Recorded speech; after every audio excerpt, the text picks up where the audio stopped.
Welcome everybody. I am your host Lexx Black. You are tuning into my show Midnight Arcade. This is episode 15 and I am so excited to be back. Guess what? We are covering our bread and butter. You guessed it, Boruto chapter 68. I know I'm late, but this is how I does, so that's how I'm gonna do. You heard? So I had a couple of weeks to sit on it and we got a lot to discuss, okay? But of course, we won't get to that until after the jump.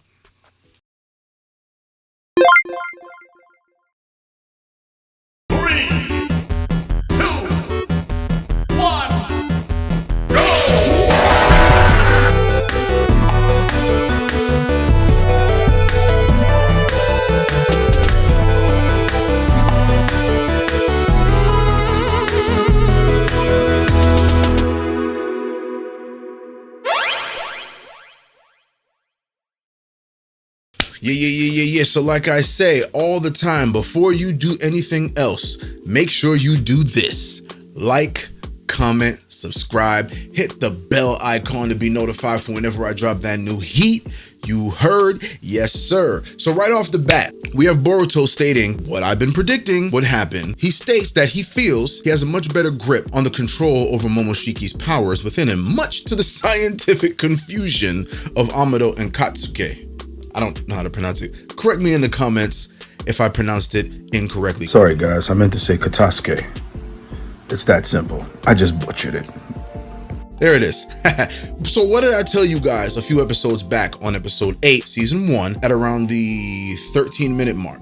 Momoshiki is to Boruto as Kurama was to Naruto. For a good portion of the series, we obviously know that Kurama was antagonistic towards Naruto, but intervened often enough when the proverbial shit hit the fan and saved Naruto's ass time and time again. Momoshiki showing up here with his complete lack of regard for Boruto is bringing back memories for me. I don't know about y'all.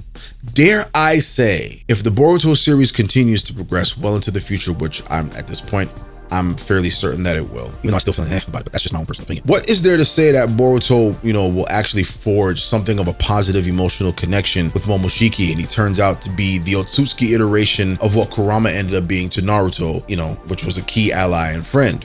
And look at what's going on. I be knowing my shit sometimes, okay? I know what I be talking about, all right? The writers of Naruto are absolutely foreshadowing here, as they always have and they always will. And the case is no different here. They are, in a roundabout way, very much trying to stick to the formula of what made the Naruto series such a staple in anime, all right? The relationship between Jinchuriki and Biju. But of course, there are some very obvious differences with Boruto and Momoshiki, all right? But the parallels are still there. It's this plot wrinkle that drives the central focus of the story forward. The gravity of the entire Boruto series basically hinges on Boruto's relationship with Momoshiki now, if he will actually be able to take control of his Otsutsuki power the way Naruto was able to fully utilize Kurama. R.I.P. to the real. Salute. Random! So, I kind of chuckle inside and aloud when I read things about the Otsutsukis being like digitized data and how they are essentially able to like download themselves into someone and upload whatever information they've carried with them into whichever vessel they inhabit, right? So I laugh because essentially the Naruto series went from a series about, like actual ninja, right? And shinobi, kunoichi, we're all inclusive with this stuff, right? To basically becoming a story about sentient flash drives. Sentient flash drives and cyborgs. This is really hilarious to me. I don't know who else might find it funny, and if you find it funny, then we could be best buds. You know what I mean? Yeah. But this is exactly also the reason why I really can't fuck with the writers or the writing. Difference, right? The writing in this show, I literally cannot stress it enough, but here the fuck I am, tuning in for another week, hoping the series' proverbial ship rights its sails somehow. They probably won't. Anyway, it's shown that Kawaki is alive and well, just asleep, and he's recovering as expected. And of course, there are a few critical discussions concerning good Ishiki 2.0, aka Kawaki.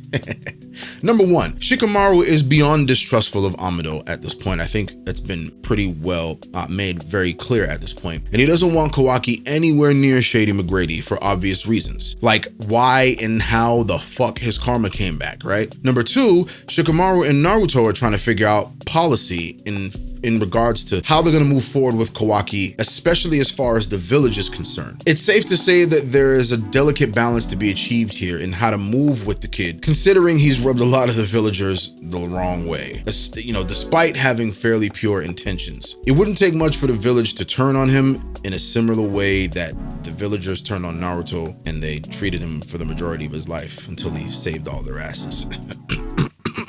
Sorry.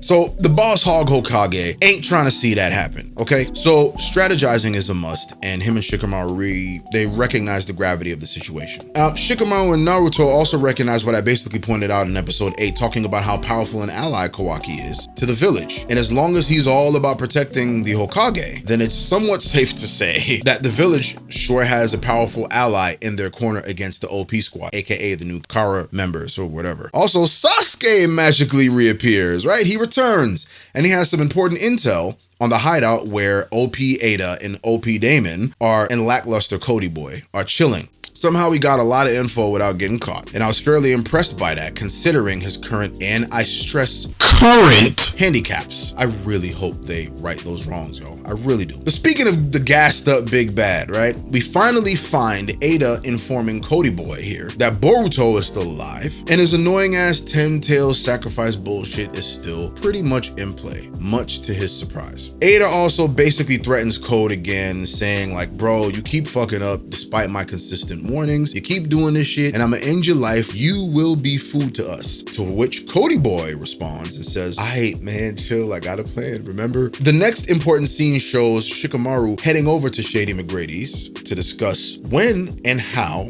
he was able to resupply Kawaki with karma. And Shikamaru was acting way more hot-headed than usual, and I immediately started fuming again because this is so not his style, especially being as smart as he is. Again, the writers, man. So I'm smacking my head in disappointment as I'm reading this shit. And what I figured would happen, happens. Cody Boy pops up out of the claw mark hidden on Shikamaru's neck, to which Shikamaru and Amado are somehow surprised by this, as if they didn't know he was coming for Amado. But wait, there's more. Shikamaru gets kicked to the side and Code hems up Amado, claiming he knows exactly how the limiters are supposed to come off. Meanwhile, Ino telepathically contacts Shikamaru saying, like, bro, that's the fuckboy's chakra, right? That's it. It's Codes, right? I'ma send reinforcements right now. And to my surprise, Shikamaru was basically like, nah, chill. I planned for this to happen. I wanted fuckboy Code to think I didn't know his dumb ass put a big ass claw mark thingy on the back of my neck as if I wouldn't feel it, right? To which I literally, back to me now, to which I literally hooted and hollered, pumping my fist in such excitement because I'm like, that's the Shikamaru that I know. The guy who's always 5 steps ahead because of his extraordinary intelligence and presence of mind, man. So Shikamaru enters the next stage of his plan and shouts out a code word, and then boom, the powerful Konoha ally that I talked about in episode 8 pops out of the cryo chamber, and I'm sitting there like getting amped up, y'all, because I'm thinking it's gonna be someone awesome, like maybe Shisui Uchiha. I know that's a reach, I know, but still, or Hashirama, even bigger reach, right? But it's not really that far out of the scope, because look at the 4th grade Ninja War, how many extraordinary shinobi they brought back, right? So I'm getting amped because the dramatic boom popping out of the cryo chamber, and then, the lines indicating someone moving fast. You can't identify who it is. And then I'm like, yeah, who is it? It's fucking Delta, man. Bum ass Musa. Delta pops out. The level of rage and disappointment I felt could not be understated, fam. It could not be understated. It pissed me off to high hell. So anyway. Anyway, so the scuffle happens and Shikamaru is telling Ino, yo, chill. I got it. okay? Ino's like, I'm sending, the information to Naruto and Sasuke right now. So guys, correct me if I'm wrong, but I believe it was hinted at or alluded to that the big dogs are on the way, right? So I'm sitting there thinking, yeah, Shikamaru, okay, he redeemed himself, right? And that they have Code cornered, and Delta, despite my disappointment, Delta did give Prime Hokage Naruto a good fight, even though he overpowered her. But like I said before, man, I was really disappointed. I thought it was gonna be someone way cooler, or maybe someone new who maybe had some characteristics of someone old, like just like how they did Kashi Kojin. You know what I'm saying? Like, that's literally Jiraiya's clone. And for the longest time, as we all know, during the Fourth Great Ninja War, he wasn't able to be Edo Tensei because his DNA was too far at the bottom of the body of water where he sank in his legendary battle with Pain, right? And they used that excuse and they rode that all the way out to the end of the series, and then they magically brought him back for Boruto. So I'm sitting there thinking, all right, so we're gonna get somebody real deal. They went that far for Jiraiya to bring him back in some form of capacity. Why can't they do that for Hashirama or Lord Second or Fourth Hokage or Hiruzen? Bro, they could have even brought back Sakumo, Hatake. All the legendary things we hear about him. Perfect opportunity to bring him back. Perfect. And they didn't do it. They brought back fucking Delta. Anybody who was anybody in Konoha, like Delta, my G. Anyway, so I'm sitting there thinking, all right, now Shikamaru's plan is about to move into motion. Cody Boy's about to get his ass kicked again, right? But not yet. Code actually showed a modicum of intelligence, and he acted surprised, right? And he looked like he was acting like he was about to escape, right? But he actually wasn't, because in comes Ada, right? So she's directly in the scene now. Now we're gonna see what she can really do on the battlefield. Now we're gonna see what her actual combat abilities are. We're gonna see her skills. We're gonna see how OP she is, if she is OP. If this is another one of those situations where the writers gas them up beyond belief, I don't know how I'm gonna feel about it, because I kind of want to see all the Kara members dusted, because to me, this is just my personal opinion, but the Kara members have been underwhelming to me thus far. I don't care about how ridiculously powerful they are. They have not given me the kind of like, oh shit, that I got from Akatsuki, just straight up. So we'll see what happens. Ada's now on the scene, and if Ada's on the scene, you can bet your ass that Damon's on the scene. And like I said about Damon on my last episode covering Naruto Boruto universe, somebody bring Rock Lee back. Bring him back. Just give him a drop of alcohol and let him put Damon on his ass and give him the work, give him the business. Because if he can reflect every jutsu, then he's gonna be a fucking broken problem on the field, and we don't want that, right? But we'll see, guys. This was a short episode. I'm so happy you came. Stay in tune for more. We have great episodes to finish out season 2. We are on episode 15 of my show, Midnight Arcade. Before you go, make sure you tell a friend, and make sure you like, comment, subscribe, hit the bell icon to be notified for whenever I drop that new heat. You heard.